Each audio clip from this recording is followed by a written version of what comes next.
Israel के 5,000 सैनिकों को हिजबुल्लाह ने बंधक बना लिया है। अमेरिका ने चीन पर 1,000 मिसाइलें गिरा दी। हमास कर रहा है दूसरे बड़े हमले की तैयारी और इजराइल पर 3 देशों से हमले शुरू। ईरान बोला नेतन्याहू को घेर कर मारेंगे। पुतिन की बड़ी धमकी, यूक्रेन से पहले इजराइल फटेगा। और खाड़ी में शुरू हुआ नया युद्ध, 10 मिनट में 200 ड्रोन हमला। इजराइल के पास बम बारूद की कमी, अमेरिका पीछे हटा, अब ऐसे निपटेगा। इजराइल का काल, सन्स ऑफ अबू जंदल, अब हमास को हराना नामुमकिन। शनिवार को जागेगा हिजबुल्लाह, ब्लैक संडे मनाएगा इजराइल। तो शनिवार को फ्राइडे है, आज सबसे क्रूशियल डे होगा। फ्राइडे का दिन जो है, आज थर्सडे है और फ्राइडे जुमे के दिन जो है वो सबसे क्रूशियल डे होगा। उसकी तैयारी हो रही है। 10 लाख गोले हमास के सामने फेल। इजराइल और अमेरिका के पास 48 घंटे। इजराइल का काल, सन्स ऑफ अबू जंदल, अब हमास को हराना नामुमकिन है। गाजा से जंग के बीच पुतिन ने निकाला परमाणु हथियार, मतलब पुतिन मैदान में कूद गए हैं। हिजबुल्लाह की गुफा में परमाणु बम, इजराइल को मिला सबसे बड़ा धोखा। इजराइल के साथ सबसे बड़ा धोखा हुआ, उसको अंदाजा नहीं था कि परमाणु बम है। इजराइल के 5,000 सैनिकों को हिजबुल्लाह ने बंधक बना लिया है और इजराइल में घुस गए 1 लाख हुथी लड़ाके। बंधकों के सामने ही हमास ने मोसाद को खत्म कर दिया और जंग के बीच बाइडन ने नेतन्याहू को धोखा दे दिया। जंग के बीच बाइडन ने नेतन्याहू को धोखा दे दिया। इजराइल के अंत की तारीख आ गई है और गाजा पर भारी बारूद, बर्बादी और बमबारी। गाजा पर भारी बारूद, बर्बादी और बमबारी। इजराइल के 5,000 सैनिक बंधक है और हुती विद्रोहियों ने अमेरिका सेना से लिया बदला। हमास कर रहा है दूसरे बड़े हमले की तैयारी। नमस्कार, मैं शंभू कुमार सिंह और आप देख रहे हैं नेशनल दस्तक। सोचिए, आज युद्ध का 34वां दिन है। कहाँ इजराइल को गुमान था कि वो फलस्तीन को नेस्तनाबूद कर देगा, लेकिन मामला उल्टा पड़ रहा है। इस जुमे की नमाज को बड़ी तैयारी हो रही है और उसके बाद मुस्लिम खाड़ी देश लगभग बड़ा फैसला करेंगे। वहीं फिलहाल अपडेट ये है कि लगभग 4 देश, जिसमें सीरिया है, लेबनान है, ईरान है और अब जाकर जो सीरिया, लेबनान, फिलिस्तीन खुद लड़ रहा है और अब धीरे धीरे रूस सीधे सीधे मैदान में आ गया है। तो 34वें दिन का ये बड़ा अपडेट। और सोचिए, भारत की जो मनु मीडिया है, जिसने पूरे शुरुआती दिनों में इजराइल किया, जो जाकर इजराइल के होटल में बैठ के कवर कर रहा था, वो अब किस तरह से खबरें चला रहा है। हमास कर रहा है दूसरे बड़े हमले की तैयारी, मतलब फ्राइडे के दिन, जुमे के दिन जो है, जो कि युद्ध का 35वां दिन होगा और भारत के हिसाब से 10 नवंबर होगा, उस दिन बड़े हमले की तैयारी कर रहा है हमास। और हुथी विद्रोहियों ने अमेरिकी सेना से लिया बदला। सोचिए, जो 4 देश हैं, मैं पहले ही बता रहा हूँ, लेबनान जो है वो युद्ध में शामिल है, ईरान युद्ध में शामिल है, सीरिया युद्ध में शामिल है, यमन युद्ध में शामिल है और यमन के ही लड़ाके को हुथी कहते हैं। और हुथी विद्रोहियों ने सेना के अड्डों पर बड़ा हमला किया और वो बदला ले रहे हैं। वहीं ताज़ा अपडेट ये है कि इजराइल के 5,000 सैनिकों को हिजबुल्लाह ने बंधक बना लिया है। जैसे इजराइल ग्राउंड पर उतर रहा है, उसके लिए मुसीबतें कम होने का नाम नहीं ले रहा है। लेबनान, हिजबुल्लाह, हुथी, इन सब लोगों ने ग्राउंड में, टनल में अपनी जगह बना ली है, अंडरग्राउंड बैठे हुए हैं और वो इंतजार कर रहे हैं टैंकों का और इजरायली फौज का। और लगभग ये अपडेट है, सोचिए, ये किसी आम आदमी ने नहीं कहा, किशोर रजवानी ने इस खबर को चलाया है कि हिजबुल्लाह ने, इजराइल के 5,000 सैनिकों को हिजबुल्लाह ने बंधक बना लिया है। तो सबसे बड़ी बर्बादी अब इजराइल की शुरू होने वाली है। गाजा पर भारी बारूद, बर्बादी और बमबारी। तो सोचिए, जिस तरह से फिलिस्तीन को बर्बाद किया गया था, अब वही सारा कुछ चल रहा है इजराइल के साथ और पूरे इजराइल दहशत में है। 30 लाख लोग, 30 लाख जो लोग थे, जो 20 लाख लगभग आबादी मानी जा रही थी, अब कहा जा रहा है कि 30 लाख आबादी थी फिलिस्तीन की और 80 लाख जो आबादी है वो इजराइल की है। तो 30 लाख आबादी को पहले विस्थापित कर दिया गया, अब 80 लाख आबादी पर सबकी नज़र है।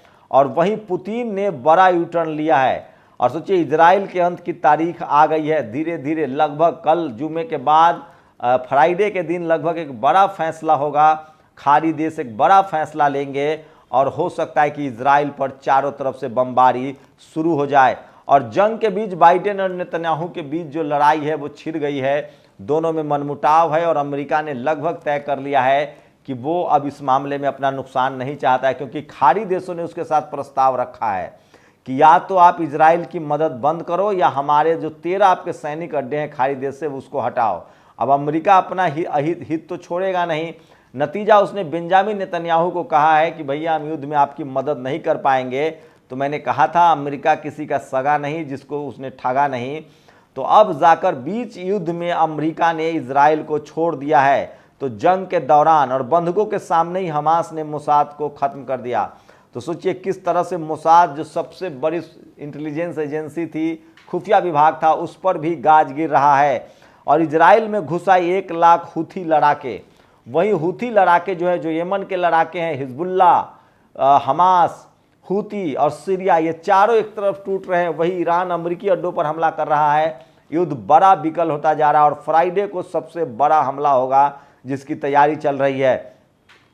और हिजबुल्ला की गुफा में परमाणु बम इजराइल को मिला सबसे बड़ा धोखा। सोचिए फंस गया नेतन्याहू किस तरह से इजराइल के खिलाफ अब जो हमास को, लेबनान को, हूथी को, सीरिया को एटम बम तक मिल रहे हैं। बहुत ही घातक मिसाइलें और बम पहुंचाए जा रहे हैं और कहा जा रहा है कि रूस, ये देखिए गाजा से जंग के बीच पुतिन ने निकाला परमाणु हथियार। सोचिए जैसे अमेरिका ने धमकी दी थी, गिदर भभकी दी थी कि हम परमाणु बम का इस्तेमाल करेंगे, उसके बाद पुतिन ने इस युद्ध में आ जाने का ऐलान किया और अब ये तय हो गया है कि सीधे सीधे हथियारों की सप्लाई पुतिन रूस से हो रहा है और पुतिन तमाम तरह के हथियार जो है वो सप्लाई कर रहा है।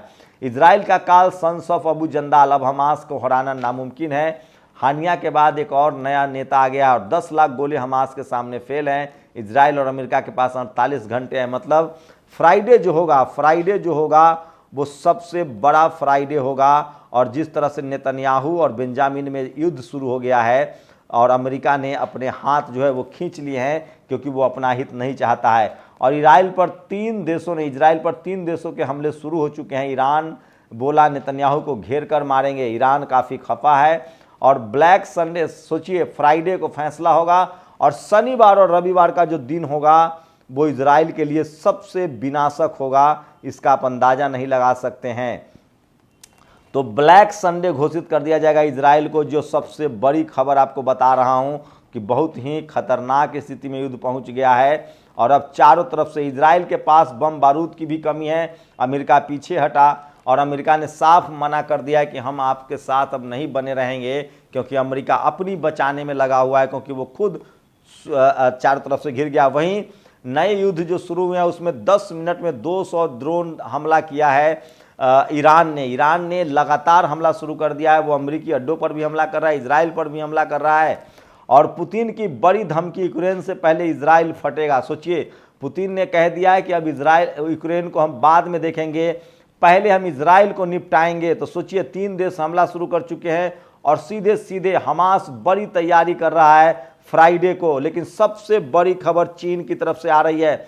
अमेरिका ने चीन पर 1000 मिसाइल गिरा दी। सोचिए अमेरिका ने चीन पर 1000 मिसाइल गिरा दी। इस तरह के कयास लगाए जा रहे हैं क्योंकि चीन को डराने की कोशिश हो रही है कि आप हथियार मत दो। सबको पता है कि अभी के समय में जो फिलिस्तीन के साथ रूस खड़ा है और रूस को हथियारों की सप्लाई चीन कर रहा है और चीन से, रूस से फिर हथियार उन तमाम खाड़ी देशों को जा रहे हैं। वही 5000 जो इजरायली फौज है उसको गुलाम बना लिया गया है। तो ये सबसे बड़ी खबर आपको बता रहा हूं। युद्ध के 34वें दिन सबसे बड़ी खबर है, लेकिन 35वां दिन इतना खतरनाक होगा जिसका आप अंदाजा नहीं लगा सकते हैं। तो 34वें दिन इजराइल चारों तरफ से घिर गया है, उस पर हमले हो रहे हैं और अब 4 देश सीधे सीधे युद्ध में हैं। और रूस चीन जो है वो पहले रूस को हथियार दे रहा है और रूस सीधे सीधे खाड़ी देशों को हथियार सप्लाई कर रहा है।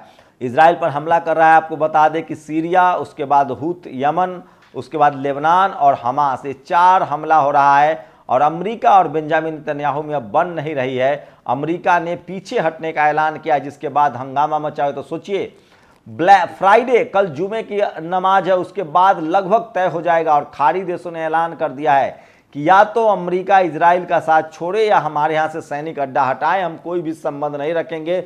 इससे अमेरिका घबरा गया है और वो बेंजामिन नेतन्याहू की दोस्ती की कीमत पर अपने सेना की बलि नहीं लेना चाहता है। और पहले भी बाइडेन ने बेंजामिन नेतन्याहू को चेताया था।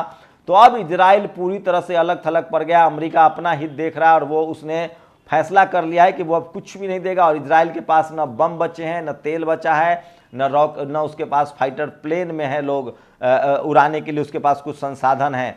तो इजराइल जो है वो बिल्कुल अलग थलग पड़ चुका है। लगातार कूटनीतिक तरीके से खाड़ी देशों ने दबाव बनाया अमेरिका पर कि आप इसका साथ छोड़िए। और कल फ्राइडे है, कल बड़ा फैसला होगा और फ्राइडे उसके बाद सैटरडे और संडे दो, मतलब 35वां और 36वां दिन जो होगा वो सबसे बुरा हो सकता है इजराइल के लिए। जुमे के नमाज के बाद सारे खाड़ी देशों की बड़ी बैठक होगी। या तो अमेरिका को इजराइल से संबंध तोड़ना पड़ेगा या उसको खाड़ी देशों से संबंध तोड़ना पड़ेगा। फिलहाल अमेरिका इजराइल के लिए लगभग 60 देशों से दोस्ती खत्म करना मुनासिब नहीं समझेगा। तो इसमें सबसे ज़्यादा जो घिर गया है वो इजराइल और बेंजामिन नेतन्याहू घिर गया है, चारों तरफ से घिर गया है। और वहीं दुनिया भर में किरकिरी हो रही है सो अलग। और अब खुलकर सोचिए, हूती के लड़ाके जो यमन के लड़ाके हैं, हिजबुल्ला जो लेबनान का लड़ाका है, सीरिया, हमास, और अब सीधे सीधे रूस हथियार सप्लाई कर रहा है। इसका मतलब साफ है कि अमेरिका बैकफुट पर चला गया है, क्योंकि वो चीन और रूस से एक साथ पंगा नहीं पाल सकता है। लेकिन ईरान के हमले लगातार जारी हैं। तो 34वें दिन बहुत संकट में अब इजराइल है। अब इजराइल की बारी है। फिलिस्तीन को तो बर्बाद कर ही दिया गया है, लेकिन जो बर्बाद करने वाला है इजराइल और बेंजामिन नेतन्याहू, अब उस पर नज़र है। लेकिन फिलिस्तीन की आबादी जहां 20 से 25 लाख बताई जा रही थी, ज़्यादा से ज़्यादा 30 लाख आबादी होगी जो पूरी तरह से विस्थापित हो चुके हैं। वहीं इजराइल की आबादी 80 लाख है। और सोचिए जब उस पर चारों तरफ से बमबारी होगी तो फिर क्या होगा। लेकिन सबसे खतरनाक है इजराइल के लिए कि प्रधानमंत्री अमेरिका के राष्ट्रपति जो बिडेन ने खुद को किनारा कर लिया है। फ्रांस, इंग्लैंड, जर्मनी उससे पहले ही किनारा कर चुका था। खाड़ी देशों ने अमेरिका के सामने 2 ऑप्शन रखे हैं, या तो इजराइल के साथ या हमसे संबंध खत्म करो। इजराइल 57 देशों के साथ रिश्ता खत्म करने के बदले इजराइल का साथ छोड़ना पसंद किया है। वहीं उसकी धमकी के बाद से सीधे सीधे रूस युद्ध में उतर गया है, ईरान युद्ध में उतर गया है। तो अब इजराइल की बर्बादी शुरू हो चुकी है। और हमास, हूथी, उसके बाद हिजबुल्ला, ये सब उसके ग्राउंड पर जाकर उस पर हमला कर रहे हैं। तो अब आने वाला जो समय है, पिछले 34 दिनों में जिस तरह की बर्बादी हुई है फिलिस्तीन पर, अब वही बर्बादी आपको इजराइल में देखने को मिल सकती है। सब कुछ तय होगा 35वें दिन यानी कि फ्राइडे को, जुमे की नमाज के बाद। और खाड़ी देश तय करेगा कि अब हमें करना क्या है। लेकिन लगभग साफ हो गया है कि अमेरिका ने खाड़ी देशों की बात मान ली है और उसने इजराइल का साथ लगभग छोड़ने का फैसला कर लिया है। ये सबसे बड़ी अपडेट थी इजराइल और फिलिस्तीन अपडेट की। 34वें दिन, 35वां दिन और 36वां दिन, मतलब फ्राइडे, सैटरडे और संडे इजराइल के लिए कयामत के दिन है। शुक्रिया। नेशनल दस्तक की आपसे गुजारिश है कि अगर इसको बचाना चाहते हैं तो नेशनल दस्तक को सब्सक्राइब करने के लिए रेड कलर के सब्सक्राइब बटन को दबाएं, फिर बेल आइकन की घंटी दबाएं। नेशनल दस्तक को बचाने के लिए बहुत जरूरी है कि हर खबर को शेयर करें, लाइक करें, कमेंट जरूर करें।